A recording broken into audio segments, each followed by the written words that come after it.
We've got a great morning planned for you as you get to hear about what FCF has done around the world. I want to just say to you, if you did not go on a mission trip this year, there's going to be, I'm just going to be up front, a little disconnect this morning because there's some people that have had great experience of what God has shared with them. But I hope that you see that these people that have gone to these different trips were an extension of our church as they represented Christ in these different countries. And so our hope is that you will be engaged with what they're sharing as you hear their hearts. And this is as much for you as it is for those of us that went, that we get to process that by sharing with you what God has done in our hearts in going to these different countries. And our hope is that you can celebrate with them, that here they went out from us.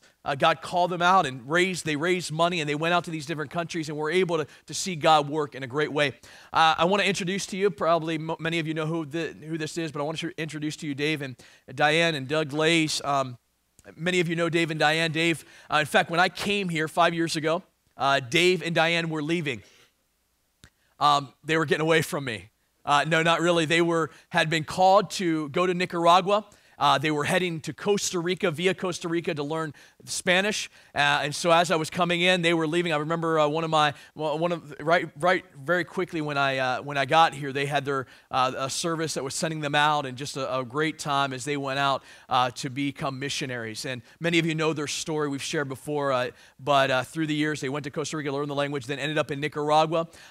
During that process, Dave had some health situations with his heart, had a pacemaker put in, and through some medical experts who knew what they were talking about, they said, Dave, it would not be wise for you to continue to live in a hot climate like Nicaragua. And so there were some options that they had and tried to figure out where they were going to go. And one of the options was, hey, why don't you come back here and we can consider what God can do through global ministry here. And that's been their heartbeat.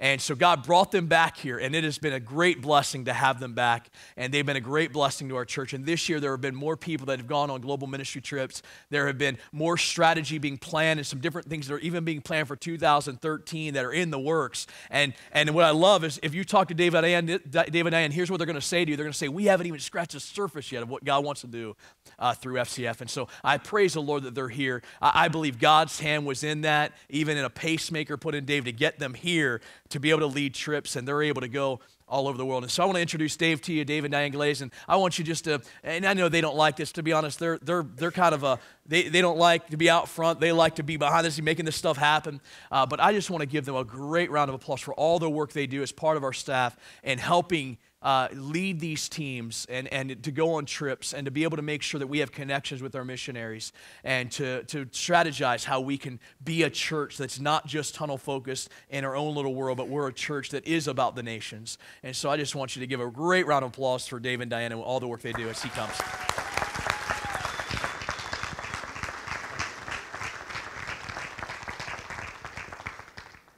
I think, 5 years ago when we left, I told my wife that I would die in Nicaragua. I didn't really literally mean to die, but it's been a year and a half since we've been back, and it feels like we haven't left. But yet, when I think about all that we did while we were gone, it's amazing what God has done and what He's doing now.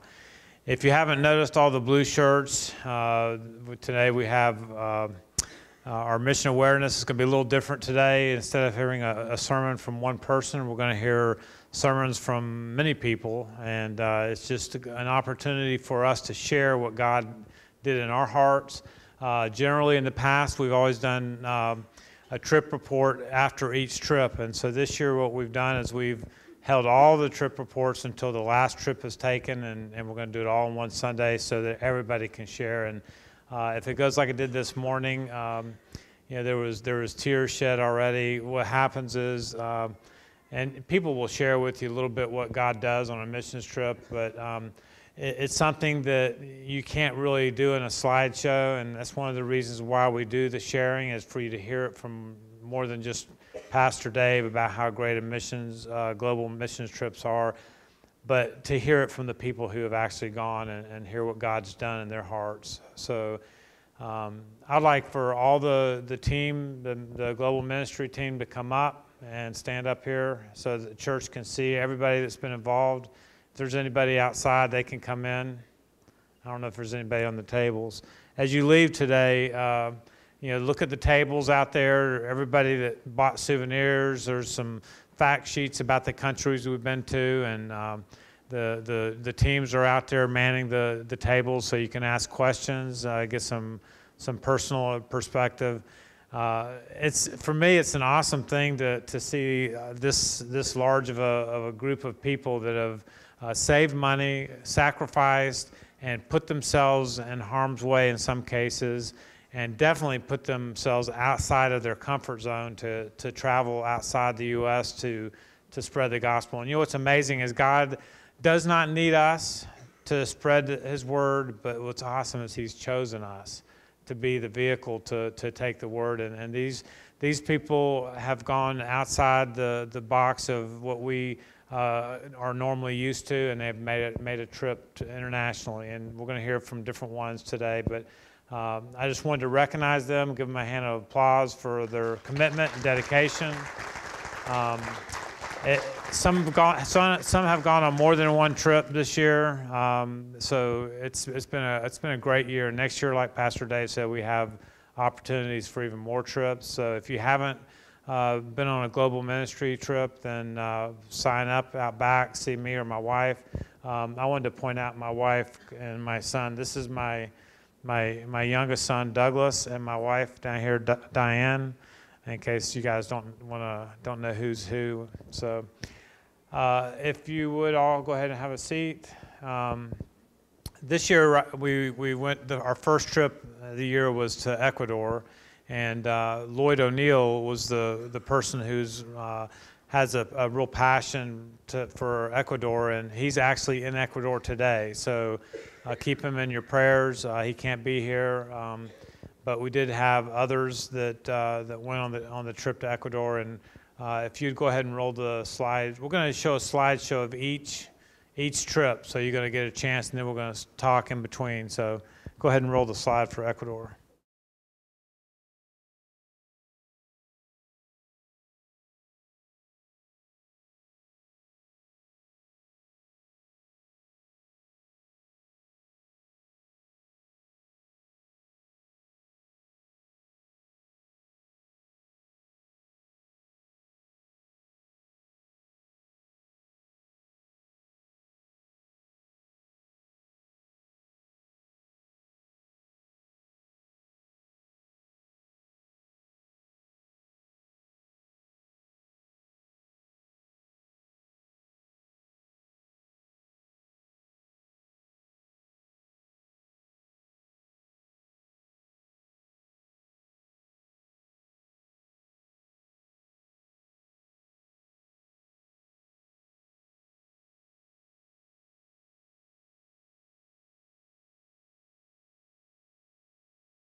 We don't have a large contingency from Ecuador. I'm going to let our only other team member that's here other than me speak, and that's Mike McNamee. And Mike, if you'd come up and maybe share what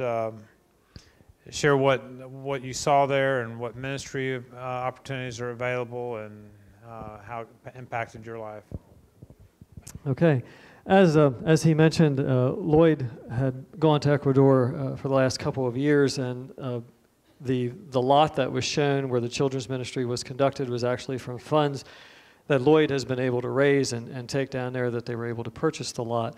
So Nelson Cabrera is the one that conducts the children's ministry there, and as well as a young adult ministry, and he's of course interested in building on that lot and having a building where they can have a full-fledged ministry center. So that's one need. But through meeting Nelson, we were able to connect with various other ministries through, it was people that Nelson knew from church and from other homeschool group as well. Nelson, incidentally, is a missionary from Argentina. He is not from Ecuador. He is a missionary from Argentina that has been sent to Ecuador to minister there. But we were able to connect with La Biblia Dice, which is a recording studio. The pastors can come in and record sermons to be played on the Christian radio station there.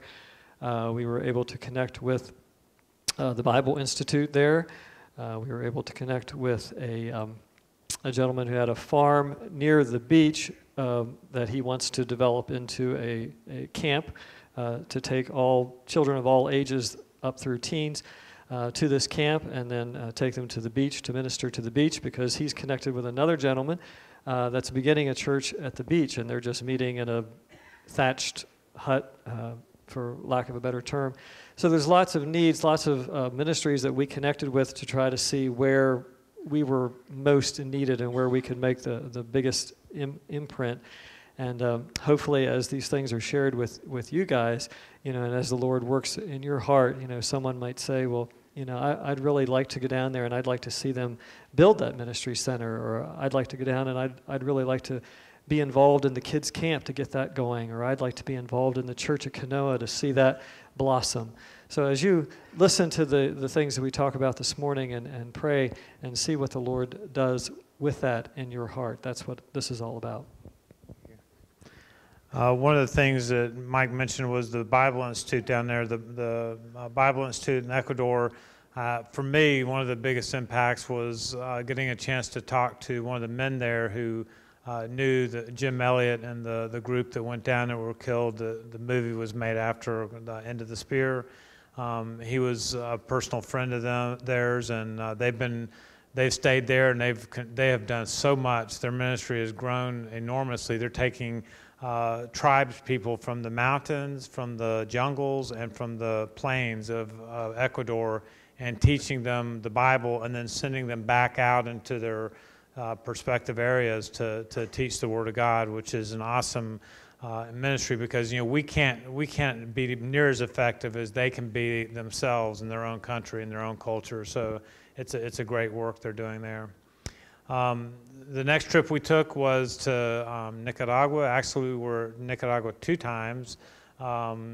We took 2 trips. The first trip was Dave, Ryan, and myself. And if you guys could come up, and all the Nicaragua team, everybody, including the second trip, go ahead and come up. I'm wanting you guys to see by country who went where, and this team here went to Nicaragua. If you guys would stand over there, kind of back off the corner while the video is playing, and then we're going to hear from a couple of the team members and what kind of impact this trip had on them. Go ahead and roll the slide.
as you saw the one little boy eating a piece of chicken in there, one thing that just a little tidbit of something personal. If a child in Nicaragua gets a piece of meat for that week, he's eaten well. And so the feeding center you saw as a result of the giving of the church, he feeds 100 children a week and tries to get them meat. It might be the only day that week that they actually get any kind of meat. Their only other protein is beans. So if I could have Allison and Ryan and Bonnie stay here. They're going to share a little bit about the trip. And Ryan, why don't you go first? If you would just share what the ministry you performed while you're there. One of the things is everybody who went, all the trips have different, the Costa Rica trip, the Nicaragua trip, everybody performed a little bit of something different. We didn't all go down and do the exact same thing. And so I'm trying to get us a little bit of a cross section. Ryan was on the first trip. And if you would, Ryan, share a little bit about what your ministry was while you were there. Our trip was back in May, spring of this year, and it was Dave and myself. And it was actually my first trip. But we went to, I forget the town, Managua, which is the capital city. We went to Managua. There was Yatter, who has been a connection of Dave's for quite a while. Was an ex-gang member, got saved, and he's serving in the church faithfully. He's conducting a feeding center. We spent the first 3 days there doing the construction. You saw the green beams. We spread paint on those beams and set those beams, mixed concrete, put tin roof on. That's it, people. That's all they've got. They've got that tin roof between them and the elements, and that's all they've got. 1/16 of an inch, and it's loud and noisy when it rains. Then the next time we went up to Sabico, up in the mountains. We spent 3 days up there traveling around to local churches. Those were some of the local churches you saw, just little congregations, 30, 40, 50 people, just little churches spread through the hills. We traveled on stone lanes, dirt lanes, which most farm lanes around here look like a joy compared to what we were on. We were in 6,000-foot mountains, and basically there was 10 different churches that we visited. We drove over 300 kilometers a day for 2 days to visit these churches. And there's an they're called the Osteobahn, which is the Association of Baptist Churches. I don't know, there's some more to the acronym, but there's 30 different churches, and these guys come together once a month for a Bible Institute. And we had the opportunity to get to teach and preach in that Bible Institute as well. Okay, how would you encourage others, or you shared something in the first service about what impact that God spoke to your heart? Okay, Doug already kind of told you what I said earlier. As we were driving to the first church, I'm driving through the mountains, and we didn't know how far we were going. We were all looking at one another. How much longer do we have to go? We're smelling fumes out of this diesel truck in front of us, and we're thinking, how long do we have to go? And we're riding around hill to hill, and I'm just thinking, well, God, is it around here? Is it there? And it just kind of overwhelmed me that to think that the same God that called me out and labored on my soul to bring me to a place where I felt his feet was doing the same thing with these people down here. That was overwhelming to me. The other thing is that people are people. Sin is sin. We're all in a bad state. We're all in a depraved state. They need the gospel as much as we need the gospel. And as Americans, we get this prideful, arrogant sense about us that God's going to bless America better than any other country. And we may find that that's not true. As far as encouraging people, I would say, are we willing to step out of our comfort zone? Are we willing to step out of the box that we're in? We can get into a church and we can hide in here and we can do certain things. But when you're out there, it's just you, a suitcase, and God. And for me, it was kind of like, okay, I forget who I am back home, because I have none of that to hide behind. I don't have a home and family, a business. I don't have any of that to deal with. So just are we willing to step outside of the box? And I believe God meets us when we are willing to step out and say, God, I trust you, whatever you have. Very good, thank you. And Bonnie? Bonnie was on the second trip to Nicaragua, and that was a opportunity to do some ministry and some orphanages. If you want to share a little bit about what you did while you were there. Sure. I worked for 28 years with special needs children, so I went to specifically the special needs children in the orphanages. And when you see a special needs child, you have to see them, and then you know what you have to do. So once I got to interact with them and see what their needs were when I came home. Is that better? Okay. Thank you, Mike. When I came home, we've gotten some material, and Diane is doing some translating. We'll be sending that material back down, hopefully reconnecting with them, if not in person, at least through some type of computer connection, where we can follow up with the needs for the special needs children. Okay? Okay. It was really neat for us to see her at work because the people there don't really have a lot of skills with special needs kids. One thing that happens, and at least in Nicaragua, it probably happens everywhere, but we've seen it especially true there, where kids are locked up and hidden because it's kind of shameful to let them out, because they feel like, you know, they want to hide their children that aren't perfect, they're different. And to see her working with those kids was a real blessing. And she actually was teaching the workers there how to manipulate their muscles and stuff like that. It was very amazing, very, very needed, and it was a blessing. That was for me too. Yeah. Thank you very much. And then Allison. Allison was on the second trip too, and I'm not sure exactly what she's going to share, but I will tell you that all the Vance family went, all the boys went. And thank you for those who helped donate to all the families that took a missions trip. But for me, one thing that I remember really well is David Jr. I guess you call him Junior. David Vance, their oldest son, did a Taekwondo demo, and you'd think that he had done some awesome thing. And part of what we do when we go on missions trips is provide a platform then to share the gospel. And I told them if they ever go back, you know, they could bring their Taekwondo uniforms and do a 15, 20-minute show, and they would have the crowds riveted. And that would be the opportunity then to share the gospel. So, you know, every time I go, I see people's talents being able to be used in many ways, even for a child who may not wax eloquent, but he can sit there and do a Taekwondo demonstration and capture everybody's attention. So, Allison, I would like for you to tell people a little bit about what it's like to bring a family, because part of the fear is, you know, am I putting my kids in danger's way, and how did all that turn out for you? Yeah. Granted, there were moments that I wanted to gather my children really, really fast and put them in the van, but God showed me time and time again that He truly had every moment under control.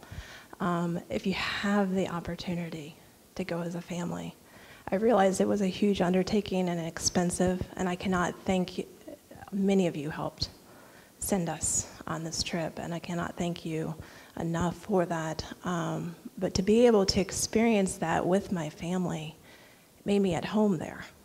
I was not only able to process it through my own eyes, but I was able to see it through my own children's eyes.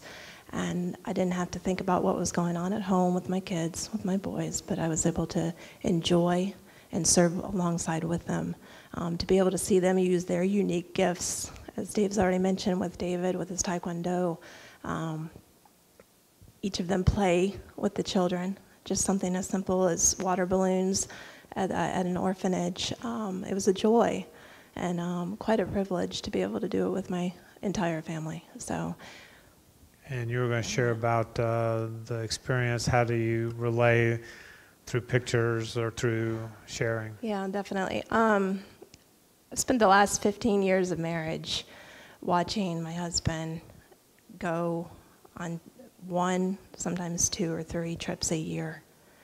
And he'd come back every year with pictures, stories, experiences that he would share with me excitedly, and I thought I got it. I thought I did. I didn't.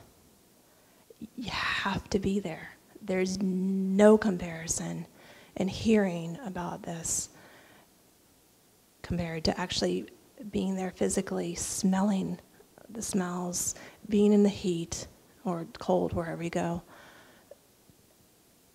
physically hugging those people. My excuses, I believe, were good ones over the last 15 years as far as having children, feeding children. But our youngest at this point is 7. And so we felt that this year was the time to, yes, we can do this. But if you're making excuses, don't make excuses. Just do it. Trust God that he's going to provide the funds, because he does. He uses people to do it. And again, thank you. But it's worth it. And truly, I could talk all day about the experiences that I've had there. But I'm so glad that I got to actually go there. So. Thank you. One of the things we were joking around in Haiti, which you guys can go ahead and have a seat. Thank you. In Haiti, they have these concrete. Everybody has what they call a mudo, which is a wall around their property for security, and that's if you have property. But several blocks in Haiti, there's these pictures, and they're hand paintings, of probably oil paint, whatever. But they're the dust and the diesel and the noise and just. They're hanging on these dirty streets, and we were joking around about taking those back, and we could have sniff pictures, because I'm sure they stunk like dust and diesel fuel. But the thing is that what Allison's saying is you don't really, the pictures don't do it justice, and you have to actually experience it. And I would also say that it's not, don't ever think that, at least for me, I don't believe that everybody has to go on a missions trip. That's not the idea. But if you have the opportunity and God provides for you, then I say go and experience it. We have older people, I fit in that category now, and we have young people, and there's something for everybody to do. And you just you don't realize that until you go and you find out that there is something for everybody. And you pre-qualify the trip and find out if it's something that you can go. I mean, I'm not going to take somebody that can't do a mountain climb and take you up mountain climbing. So if we could have the Costa Rica team come up. And this was another, if you guys would stand over in this corner, we're going to show you a video while you're here.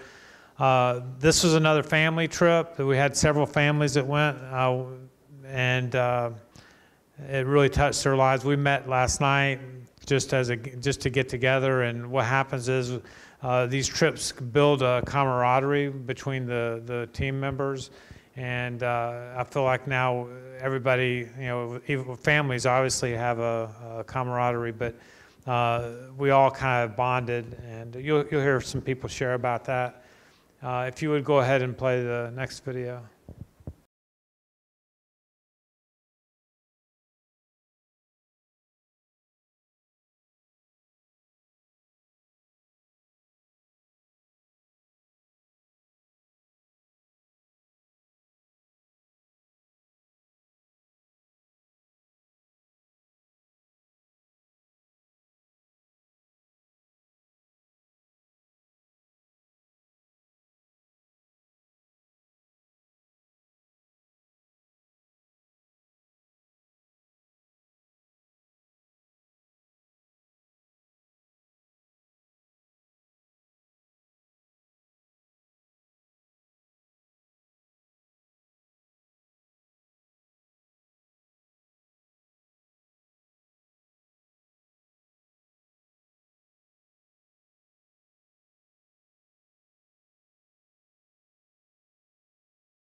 As you can see, this was our biggest team, including family members, young children.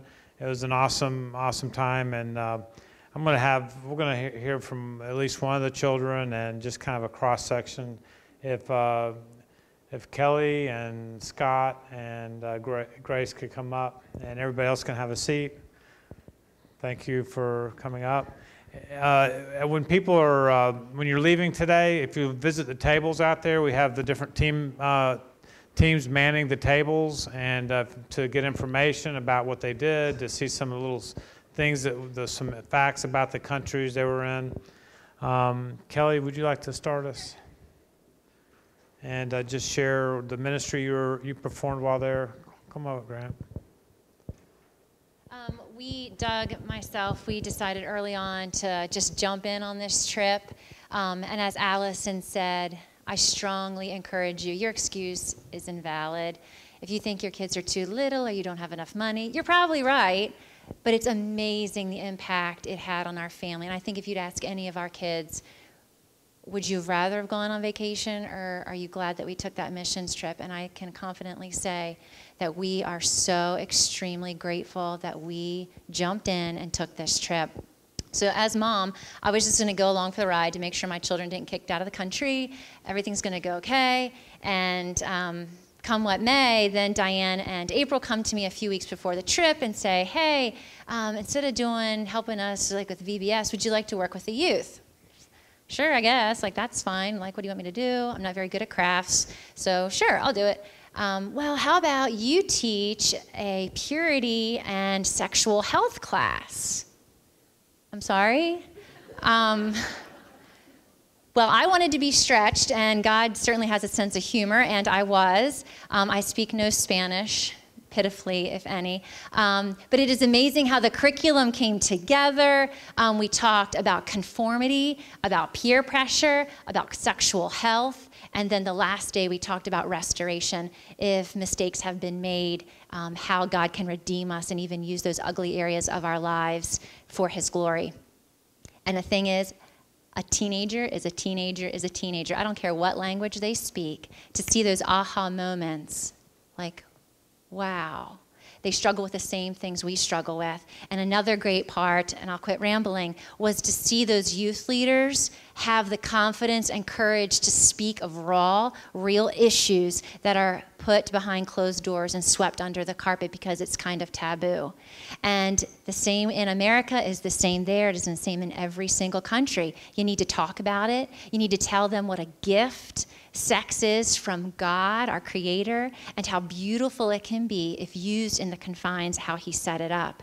So it speaks across the face of the globe, and I wanted to be stretched, and I think that occurred, and I was just privileged, absolutely privileged to be able to go there and share with those teenagers. And Grant, Colin, I'm sorry. Tell us a little bit about what you did, because you had your own ministry going there.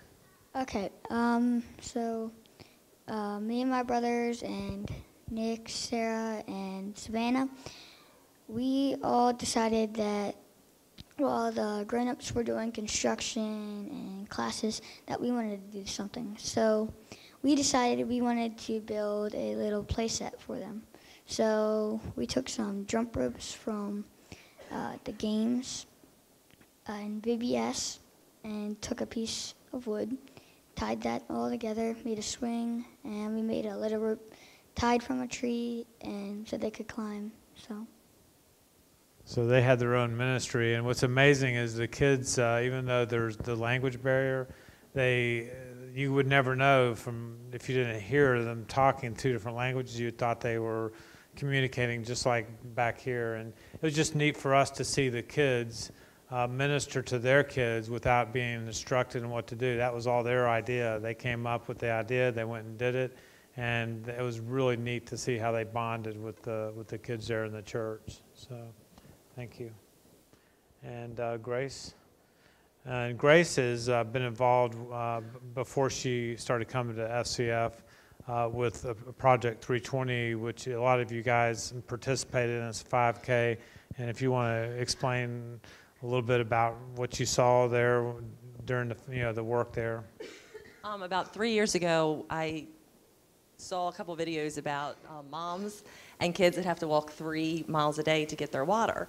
So God planted an idea in my mind to do a race, a 5K, so it'll kind of simulate what they do every single day. Well, now it's 3 years later, and we were actually able to see them get clean water. And the very last day, we had a service, and he had handcrafted this just to show appreciation of what we had given them. We gave them like a filtration system that gave them clean water that no one in that area has. So, and another thing I want to share, that night when we had the worship service, he was kind of talking about all the projects that we did and just like showing thankfulness for that. And the one thing he said, we had surprised them with a stove. It was a stove that was going to save them a lot of time. And then when he did it, the lady beside me just grabbed my hand so tight. And I looked over at her, and she just had like such an appreciation and thankfulness for us being there. Like it was like the best gift that she's ever had. And it was just that night I felt like I just saw a glimpse of heaven because we were worshiping with each other. They were singing Spanish, we were in English, so we didn't understand each other. But it was just like a fullness that you got spiritually that you don't usually have here in this country. Very good. Thank you. And that was the last night we had planned some songs. So we had Doug with us, and we planned to sing some songs. And we got there. Of course, they were going to turn the service over to us. But before they did, they had their praise and worship. I think out of the 3 or 4 songs we did, they sang all but one of the songs we sang. So they had already sang them. So we got up anyway and sang them in English, and we all sang it together. And it was just really neat to hear the 2 languages blending together with one song. It was an awesome time. And then Scott, he took his 2 children too. And if you would share with me what you shared earlier about the impact it made in your life, not just there, but also share a little bit about the ministry you performed, because it was different than everybody else's. We got to do some of the construction. We went down there for the clean water system to put in the filtration system.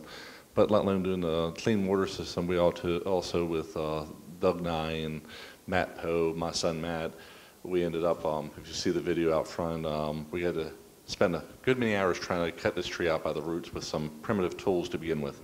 So then we end up mixing concrete, and you don't call a concrete truck because we're really far away and it's very, very expensive. So we get to mix the concrete on the ground and then wheelbarrow it all in, and very, very different construction than what I was ever used to from growing up. We got the water system in. We also was able to do some stucco on our bathroom and then started finishing up painting the bathrooms and got that all plumbed up. But never felt like a contractor. We got to connect with the people. The purpose for me to go, and I have a 17-year-old son getting ready to go to college and a 15-year-old daughter, I wanted them to experience what the rest of the world has and how blessed we are here in this country. So, which was really neat, because within 2 days of it, my son's like, instead of going on vacation next year, let's go on another mission trip. I want to come back. So, sorry, that's what led to me. I mean, that was exactly what I wanted to accomplish. But saying to you what affects me and what I think is important, we've been here 7 years, almost 8 years. I built relationships with the people on this trip that I never built in the 7 years. The Fridleys, the Glazes, the Nyes, the Poes, the Faiths. So if you've been here for a while and you want to expand your relationship with people, go on a trip. If you've only been here a short time and you want to build relationships or get to know some people, go on a trip. You'll learn and meet people and know them better than you would ever know just seeing them on a Sunday or Wednesday. Thank you. You will definitely know people better after your trip. Go ahead and you can have a seat. What a mission trip does is it ends up, you get to know the people you're with really, really well, because you're you're with them 24/7 for one. You're sometimes sleeping in the same room, and you're experiencing the same things, and you end up getting to know each other really, really well. And there's been a common bond, and every time we ever go, there's always a common bond that's built with the team that continues back in the U.S. Okay, if we could go ahead and roll the tape for the Haiti. Well, we'll go ahead and the Haiti team come up. This is a fresh trip. They just gotten back. It's been 2 weeks. They're still processing the trip. They're still it's still fresh in their mind. The images, as they watched the images in their first services, you know, they were crying, and it's something you don't see and walk away without being changed. And so this is very fresh to them. If you would go ahead and roll.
Okay, that was our final trip of the year, and like I said, it's still fresh in their hearts and their minds, and it was a medical missions trip. I'm going to ask Brad and Courtney to come up and share a little bit. You guys can have a seat. Brad is he corrected me in the first service, not Dr. PA, which in my book is the same difference, doesn't have the right paperwork, but Brad kind of dreamed up the vision to go on this medical missions trip, and Courtney was there for another reason. So first of all, Courtney, if you could share what your ministry was there. Okay. First of all, I want to thank you all who supported me and gave money and prayers. It was an awesome time.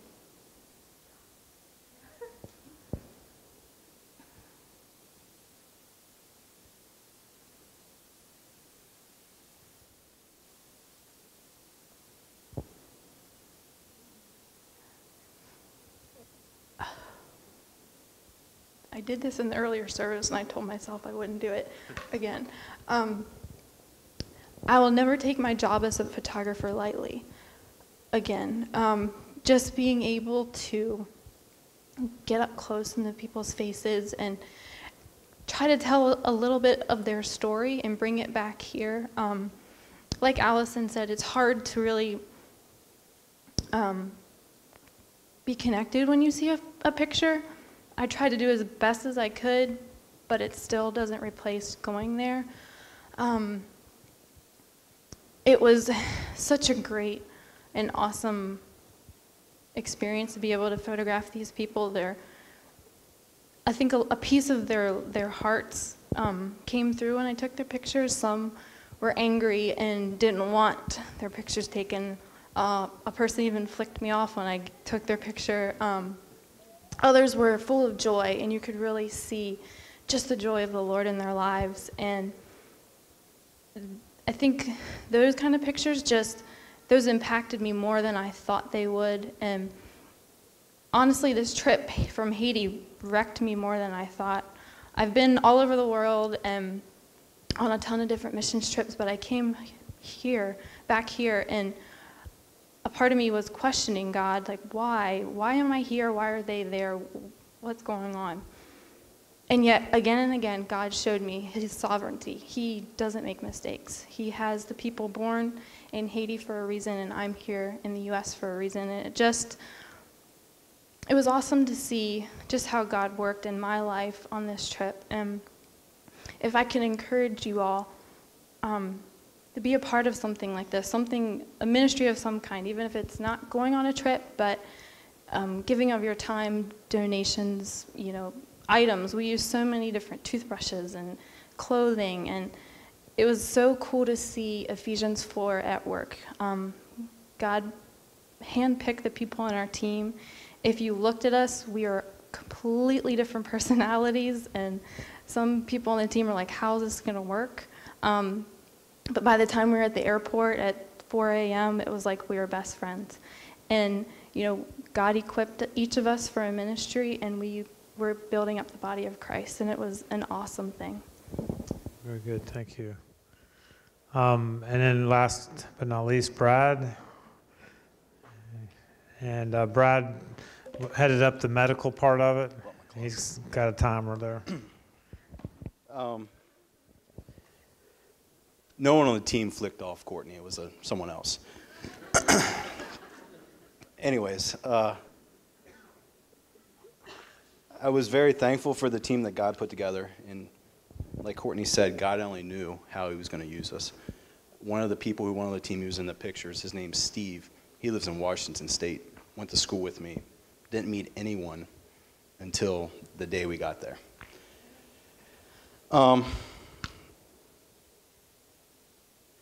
A year and a half ago, we took a trip to Haiti. It was the first trip I had ever been on out of the country. And God wrecked me at that point and challenged me to use the talents that he has given me to serve others in his name. I take so much for granted living in the United States. The family I have, the talents he's given us. So Dave came back to the States, and we were able to do a medical mission. We were able to serve 600 people in 4 days. We were there for 8, but in 4 days, we were able to do fluoride treatments and see 600 people. It wasn't by chance that the team we had was put together, and that was sort of the motto, at least for me, nothing by chance.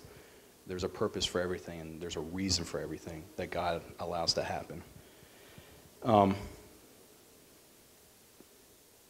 In order to go on a medical trip, you do not have to have a medical background. 4 or 5 of the people on the team, 4 or 5 of people on the team, sorry, they're talking to me back there. 4 or 5 of people on the team had no medical experience, and God used them. The biggest impact from the trip for me was on October 17th. It was a Wednesday morning. It was 3 o'clock in the morning. I could not sleep. It was the day that we were going to the village. It was a 4-hour drive that morning. We were going to get up at 6 and leave. And I wrote on Facebook, which I don't write on a lot. I've been awake since 3. I can't stop thinking of the many faces from the past 2 days. I currently lay in a room with a fan on a mattress. Where are they now? Are they in a hut, in a tent, on a dirt floor? God has blessed us with so much, and how often do we forget this truth? They are thankful in little. This is something that I need to remember from this trip. May God be glorified. Just 2 quick stories. We're good. There was one kid who I saw in this village. We were to close the doors, but he still got in. He had a rash, which if he had had it in the States, been no big deal. This rash he had had for 5 months. It was a fungal infection, and it now had become disseminated. It affected his whole body. He had a fever of 103. He needed antibiotics and antifungals, which God had blessed us to have there. It has been as simple as here, going in, seeing someone getting a cream and be gone. But 5 months he had gone with this. There was also a girl who had fallen on a piece of rebar 8 days before we got there. Saw no medical attention because there was no one she could see. It was near her bottom.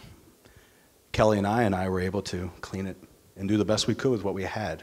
If that had been one of us, we'd been seen right away.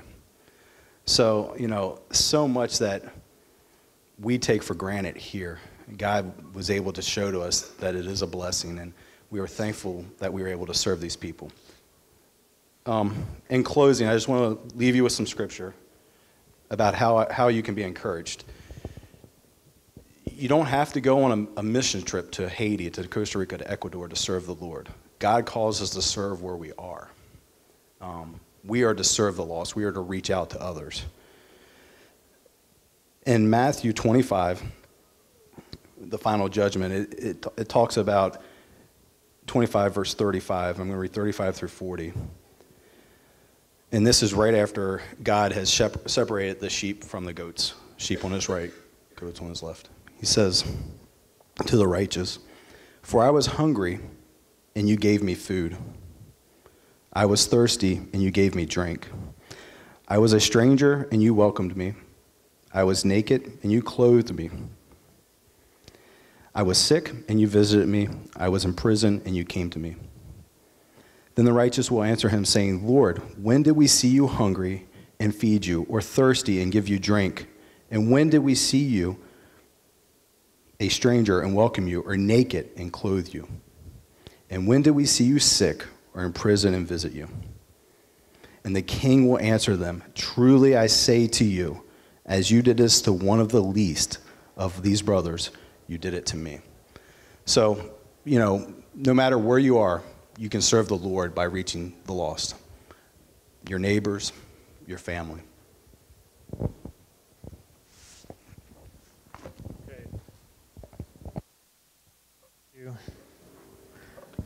Thank you, Brad.